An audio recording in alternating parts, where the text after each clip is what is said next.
Kath Ryan. Kath's from the Department of Primary Industries and Regional Development. She's a passionate local who's had has a tough job of travelling all over this beautiful region to sort of support pastoralists and other people managing land to do the right thing by the country. So thanks, Kath. Welcome to the stage. Can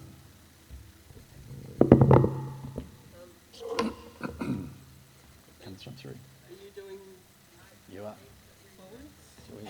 Where do I point it? Forwards. That tick. Okay. And that's back. Right. The main one's forward on the slideshow. Lucky I printed it, eh? Thank you. Thanks, Steve, and thanks everyone for the opportunity to come here and talk today about the department and our relationship with fire in the West Australian rangelands. So, as Steve said, my name's Kath Ryan. I work for the Department of Primary Industries and Regional Development, based at Frank Wise Institute for Tropical Agriculture, 20 kilometres from Kununurra. So first, I'd like to acknowledge the Mirrawong people as the traditional owners of the country that we're gathered on today, and all the other lands on which we live and work. Also elders past, present and emerging. I'd also like to acknowledge retired and former colleagues, including Andrew Craig and Paul Novelli.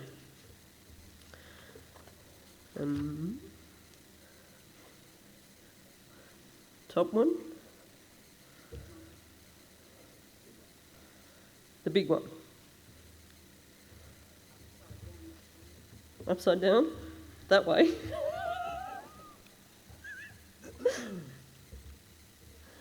Right, this is why you put me up first, to test it, right? Thank you.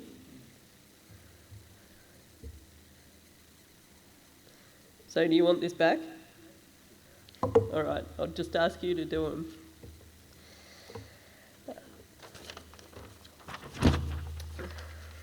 So I have some personal involvement with the Kununurra Volunteer Fire and Rescue Service since 2008.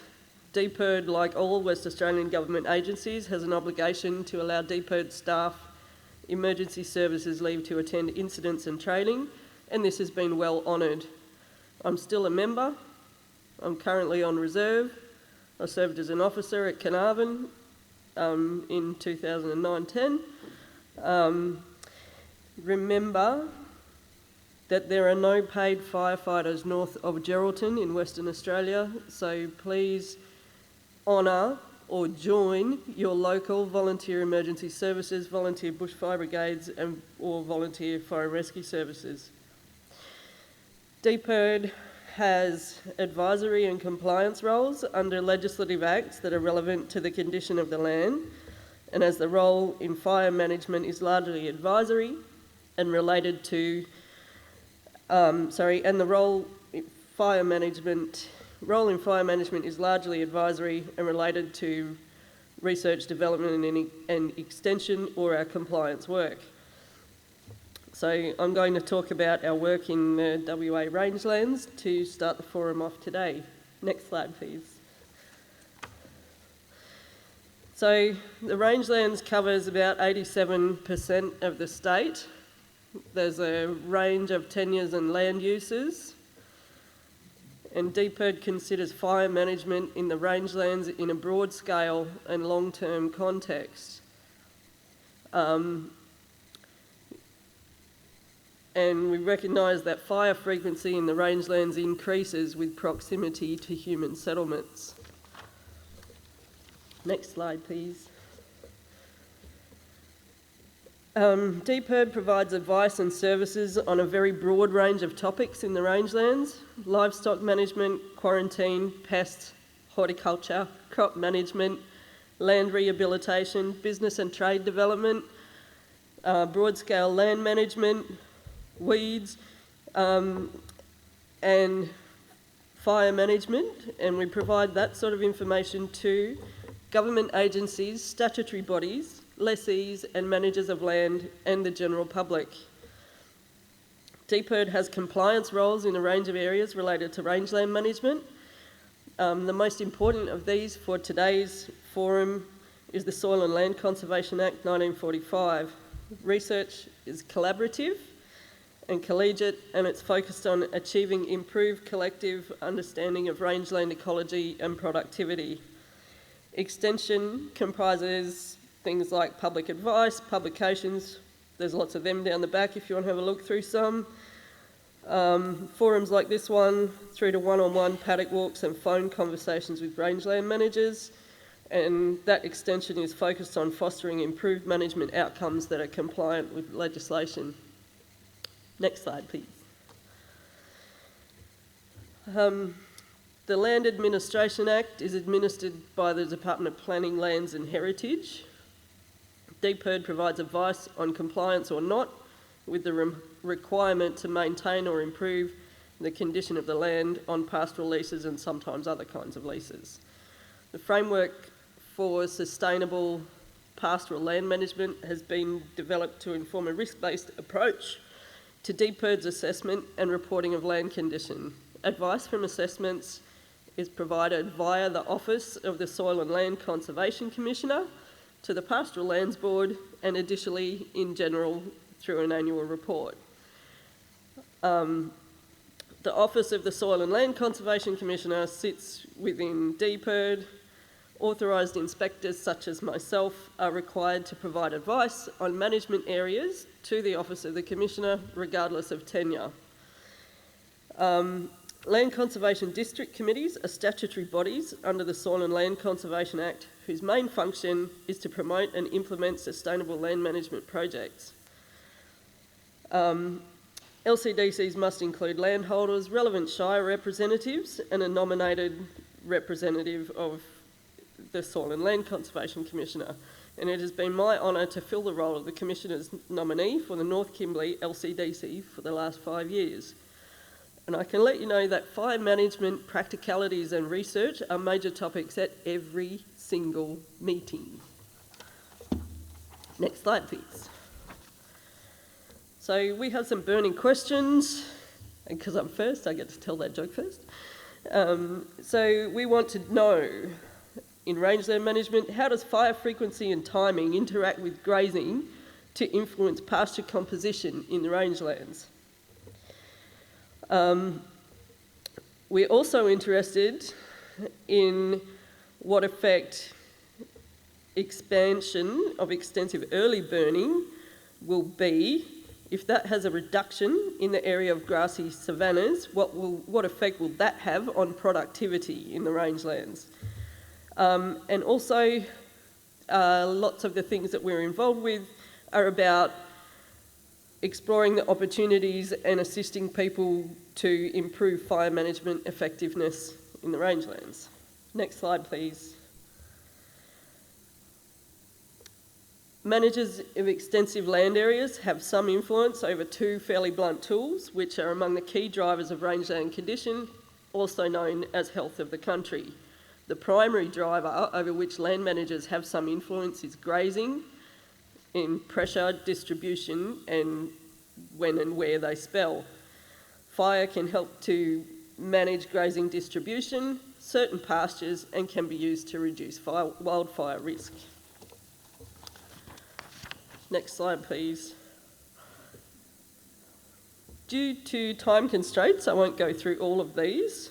Fire ecology research includes past projects such as a grazing trial at Bullathana Station, Carnarvon Basin, fire and grazing in spinifex-dominated pastures at Abydos Woodstock in the Pilbara, Andrew Craig's plot-based fire ecology data for grazed Kimberley pastures is also held with DPIRD. There's a poster about that up the back. We're involved with the Northern Australia Climate Program, a collaborative RD&E program with USQ, hello, the UK Met Office, Bureau of Met, Northern Territory and Queensland Departments of Primary Industry, and part-time industry-based climate mates from southern Queensland across to the Gascoyne. Outcomes so far have included improvements in forecasting ability and Bureau of Met products developed with industry consultation. One of those I'll show you if we get the chance to do that. Click, please. So this is an example of a state and transition model for saltbush pastures. We're currently working on state and transition models for Kimberley tussock grass pastures with Cyro and others. These are in draft at the moment, and they're quite a lot more complex than this one. So these sort of things, they show the different states that may happen in a particular type of landscape, and often some of the transitions will include fire down there at T5 in that particular one. Next slide, please. So again, due to time constraints, I won't go through all of these, but in short, we disseminate research results in our daily work by various means, ranging from publications and videos to one-on-one discussions. There's a few copies of the pasture condition guide available to look at on our stall. We also have a similar publication for the Pilbara and Southern Rangelands. It's important to note for this forum that burning will not improve pastures that are in poor condition. We also have several fire management pages on the DPIRD website. The one called Fire in the WA Rangelands, like this talk, has general principles that apply everywhere, and linked to this page are others for fire management of pastures in the Kimberley, Pilbara, arid zone, and one page all about management of spinifex pastures and fire.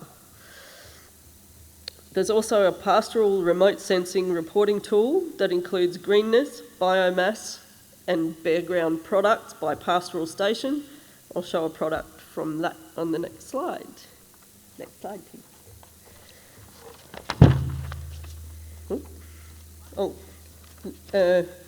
No, just that one. Stop there. Yep. So this is the pastoral remote sensing tool. It can be used to get estimates and indices of greenness, biomass, bare ground, and other remote sense products for pastoral leases in the Kimberley. This example, not in the Kimberley, throughout the state. This example shows the green biomass change from July to June over several years for a Kimberley pastoral lease. These products can be really useful in fire management planning, and it is free. I've got a link for that, so if people are interested in the links for any of these things that I'm talking about, I'm more than happy to go through them or send them on to you in an email.